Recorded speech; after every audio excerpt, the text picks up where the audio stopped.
scariest moment of my life happened while my friend and I were camping in eastern Canada as teenagers. We decided to sleep in this abandoned camper we found deep in a large forest that was near our town. It had been there so long that small trees had grown around it. We'd stumbled across it when we were exploring a few months back and thought it would be cool and brave to sleep there for a night. So one weekend we did it. We arrived after dark because we had gotten lost trying to find the camper. We had a really low-power flashlight, so it made it even more difficult. Once we finally found it, we opened the rusty door and stepped in. The sounds inside the camper were shrill and echoey. There were typical camper things strewn about: cups, empty cans, swollen Pulp Fiction novels. Already tired, we holed up in one end of the camper where the bed area had originally been before the cushions had rotted away to almost nothing. A long hallway stretched the length of the camper so we could basically see from end to end. It was a miserable night. There were several rats living in there. I saw them staring at us from a chewed-out part of the ceiling. When the wind blew outside, the camper would shriek and groan. We even thought we heard a bear outside too, walking around.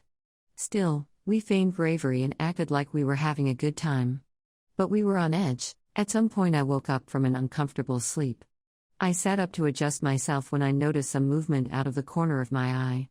At the other end of the camper, there was a small window, and as I looked at it I saw a man's silhouette. He was clearly staring straight at me from outside.